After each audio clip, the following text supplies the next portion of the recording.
On this second Sunday of Lent, let's take our bearings and navigate our faith together, trusting God to guide our hearts along the journey of everyday life. Today, we're going to climb a mountain together. But before we start, I have a question for you. Have you ever had a moment in your life that was so perfect, so happy, that you wished you could just press a pause button and stay there forever? Maybe it was a perfect family vacation, a deep peace during prayer, or a personal victory you worked incredibly hard for. In that moment, the last thing you wanted to do was go back to reality, back to work, back to the bills, back to the stress. If you know that feeling, you know exactly how Apostle Peter felt in our gospel reading today. But to understand Peter, we actually have to start where all great journeys begin, with a single, scary step. Let's look at the first reading from Genesis. We meet a man named Abram, who we later know as Abraham. Now, picture this. Abram is 75 years old. In his time, your family, your land, and your father's house were everything. They were your social security, your identity, and your safety net. And God asks him to do something radical. He says, "Go forth from the land of your kinsfolk to a land that I will show you." Notice something missing there?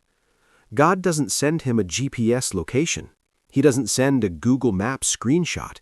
He just says, "Go to a land I will show you." This is a massive challenge.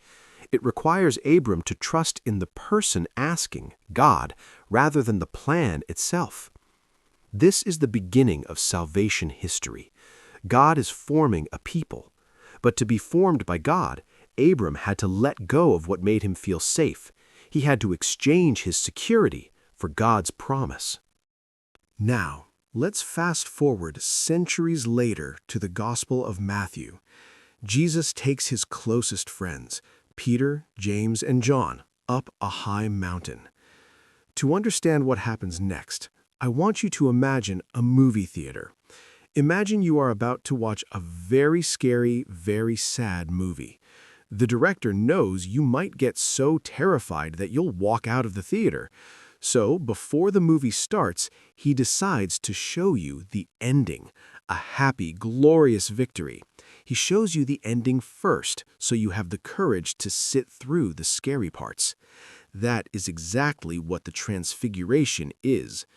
Jesus knows he is about to suffer and die in Jerusalem. He knows his disciples will be terrified and tempted to run away. So, up on that mountain, he reveals his true glory. His face shone like the sun, and his clothes became white as light. Suddenly, Moses and Elijah appear. Why them? Well, they represent the law, Moses, and the prophets, Elijah. Their presence means everything in the Old Testament points to Jesus. And here is where Peter chimes in. He says, "Lord, it is good that we are here. If you wish, I will make 3 tents." Peter wants to build tents because he wants to capture this glory. He wants to stay in the movie trailer and skip the scary movie. He wants the resurrection without the crucifixion. But then God the Father speaks from a cloud. He says, "This is my beloved Son. Listen to him." Notice the command. It isn't look at him or build a tent for him. It is simply listen to him. Why? Because Jesus is about to tell them that they have to go back down the mountain to suffer. They need to listen in order to obey. This brings us to the reality check. We cannot stay on the mountain. We have to go back to work, back to our families, back to our problems. In our second reading, St. Paul tells Timothy, "Bear your share of hardship for the gospel with the strength that comes from God." You see, we don't climb the mountain, whether that's going to church or praying, to escape reality. We climb the mountain to get the strength to face reality. The Transfiguration wasn't just a light show, it was fuel. It was the strength that comes from God to help them survive the scandal of the cross. So, how do we live this out moving forward? Here are 3 simple ways to bring this mountaintop wisdom into your daily life. First, create a moment of silence. We often complain we can't hear God, but our lives are so noisy. This week, try setting a timer for just 5 minutes a day. No phone, no rosary, no reading. Just sit in silence and say, "Speak, Lord, I am listening." Remember, you cannot obey if you do not listen. Second, try to transfigure a chore. Peter wanted to build tents to stay in the glory to avoid work. We often want to escape our duties too. This week, take a task you hate, maybe washing dishes, going through a difficult meeting, or sitting in traffic, and offer it up. Say, "Lord, I am doing this boring task with great love for you." You can change the nature of the act simply by changing the love you put into it. And finally, trust in the dark. Like Abram, you might be facing an unknown future, a sickness, a financial problem, or family stress. You want a roadmap, but God only gives you a promise. When you worry this week, try this simple prayer. "Jesus, I trust in you. You know the way, even if I don't."